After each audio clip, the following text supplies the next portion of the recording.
Bonjour à tous et bienvenue sur ma page M'envoler. Alors aujourd'hui j'ai décidé de vous faire un point lecture un peu spécial car il portera essentiellement sur les biographies et autobiographies de personnages célèbres. Donc j'ai 3 livres à vous présenter, 3 livres donc d'auteurs différents et de personnages surtout différents mais que tout le monde connaît bien évidemment. Alors le premier livre dont je vais vous parler, il s'agit de Nelson Mandela, un long chemin vers la liberté. Donc il provient de Le Livre de Poche et il fait 758 pages environ. Alors, celui-ci, c'est le seul autobiographie que je vais vous présenter pour aujourd'hui. Donc il a été écrit par Nelson Mandela. Il a commencé cette histoire en 1974 lorsqu'il était encore enfermé au pénitencier de Robben Island. Et il l'a terminé en 1990, peu de temps après sa sortie. Déjà, c'est quelque chose qui me fascine de lire des mémoires ou des avis ou peu importe de personnages aussi célèbres, mais d'autant plus quand c'est écrit par eux-mêmes, je trouve ça encore mieux parce que ce sont vraiment leurs points de vue. Personne ne peut changer ce qu'ils ont dit et ça c'est d'autant plus vrai que certaines biographies qui peuvent oublier certaines choses importantes quand même. Alors, Nelson Mandela commence vraiment ses mémoires au tout début de sa vie, en gros. C'est son enfance à la campagne, mais très vite, Nelson Mandela va se démarquer car grâce à son père, qui est relié à la famille Tembu, je ne sais pas trop comment on dit, une famille royale très prospère, il va offrir à son fils l'opportunité d'aller à l'école, ce qui est vraiment une très belle chance pour Nelson Mandela. Puis, plus grand, il va décider de partir à Johannesburg afin d'ouvrir le premier cabinet d'avocats de Noirs. Ce sera bien évidemment pas sans conséquences. Puis très vite, il va se joindre à l'ANC, le Congrès national africain. Il va même en devenir par la suite des événements le leader de cette organisation. Cette autobiographie est vraiment très détaillée. Il parle à la fois de ses engagements politiques et en même temps ses engagements familiales. Et ce sont deux mondes qui s'opposent et on découvre une autre version de Nelson Mandela, peut-être qu'on ne connaissait pas, enfin pour ma part que je ne connaissais pas. On va accéder à son procès, le procès le plus important de toute sa vie, à savoir s'il va mourir ou finir en prison. Bon, bien sûr, on sait tous l'événement final de cette histoire, mais on a quand même une tension qui monte au fur et à mesure des pages qui sont écrites, parce que comme c'est de son point de vue, c'est d'autant plus touchant, d'autant plus fort, on va dire. Puis on va suivre sa vie en prison. 27 années passées en prison, c'est quand même très long. De plus, pendant ces années-là, il va perdre sa mère et quelques années après son fils. Il n'aura même pas le droit de pouvoir aller à l'enterrement. Il va quand même passer de très durs moments. Mais rien n'est oublié. Il va se battre même en prison pour ses droits.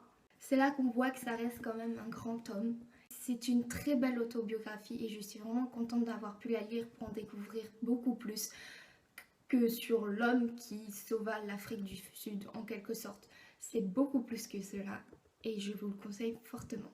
Alors le deuxième livre, du moins livre interview plus exactement que je vais vous présenter, il s'agit donc de Jacqueline Kennedy avec John F. Kennedy, conversation inédite avec Arthur Schlesinger, je ne sais pas trop, propos tenus en 1964. Donc c'est-à-dire que c'était à peu près 4 mois après la mort de son mari. Suite à la mort de son mari, Jacqueline Kennedy a donné 3 interviews avec 3 historiens ou personnages différents, car il lui tenait à cœur de terminer plus ou moins ce que son mari avait commencé. Elle voulait qu'il ait sa chance de promouvoir ses souhaits pour l'Amérique. Cette conversation a été mise sous scellé. Suite à la mort de Jacqueline Kennedy en 1994, elle a été confiée à sa fille Caroline Kennedy, qui a décidé de les conserver, mais de ne pas les publier directement. Pour cela, elle a décidé par la suite avec son mari et ses enfants de les conserver jusqu'au 50e anniversaire de la présidence de son père. C'est pourquoi aussi elle a laissé un avant-propos où elle explique son choix, qu'est-ce qui l'a motivée à attendre le 50e anniversaire et de ne pas les publier plus tôt. C'est surtout par rapport à sa mère qui avait tendance à ne pas vouloir étaler sa vie privée. Elle n'était pas sûre que c'était ce qu'elle voudrait.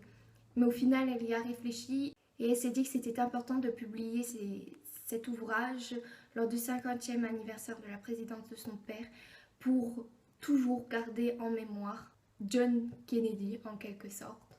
Mais encore une fois, comme Nelson Mandela, plus ou moins, on n'a pas que son aspect de président, d'autant plus que là, cette fois, c'est raconté par sa femme. Donc on a vraiment son aspect privé qu'on ne connaissait pas certainement, même s'il a été beaucoup plus médiatisé.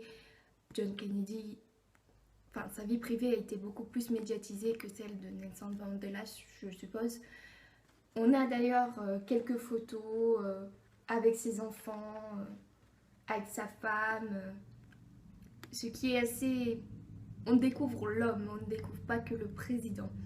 Et encore une fois, c'est très intéressant. On a beaucoup de... Elle parle du désastre de la baie des cochons, de tous les grands événements. Elle parle aussi beaucoup d'autres collaborateurs, enfin d'autres présidents comme De Gaulle, Khrouchtchev, Churchill, etc. Et là aussi, ce ne sont pas que des présidents, ce sont, oui, voilà, des collaborateurs pour Kennedy. Et on en apprend beaucoup aussi sur eux, effectivement. Il y a aussi un aspect, c'était avec Martin Luther King, que on pourrait penser qu'ils étaient plutôt très amis avec John Kennedy, mais au final, pas tant que ça. Il y avait une sorte de réticence, on va dire, l'un envers l'autre. Et c'est quelque chose que je ne connaissais pas du tout, donc j'en ai appris vraiment beaucoup. Donc je vous conseille encore une fois de lire ce roman si vous voulez en découvrir beaucoup plus sur la vie de John Kennedy. Ce livre est fait pour vous. Je crois que j'ai oublié de vous dire, il provient de l'édition J'ai lu et il fait 446 pages. Enfin, le dernier livre que j'ai à vous présenter, il s'agit de Lincoln, l'homme qui sauva les États-Unis de Bernard Vincent. Il provient de l'édition L'Archipel et il fait 372 pages.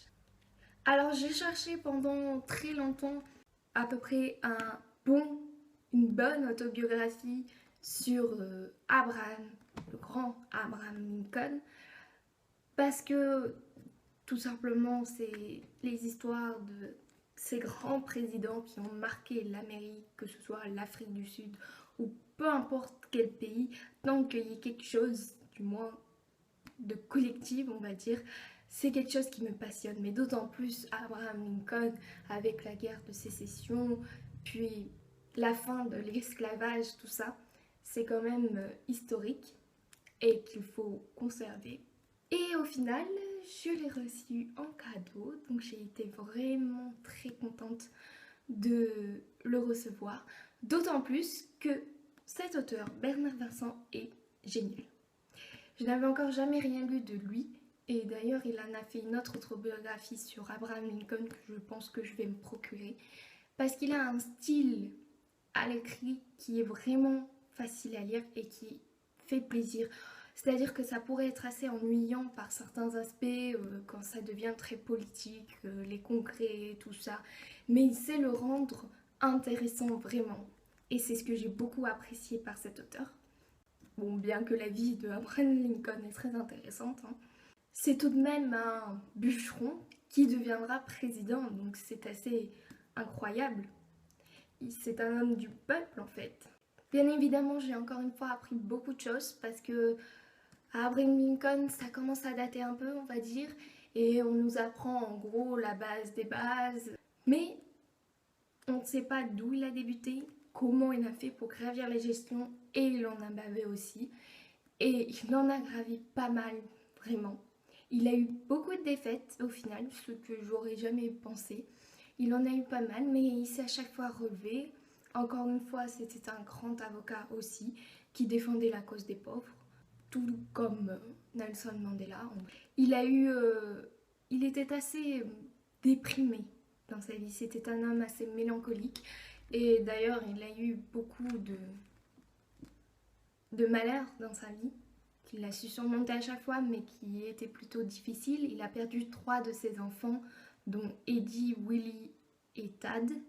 Son seul enfant qui lui restait, il s'agissait de Robert. Il a d'ailleurs décidé de l'envoyer dans des écoles privées afin de l'éloigner au maximum.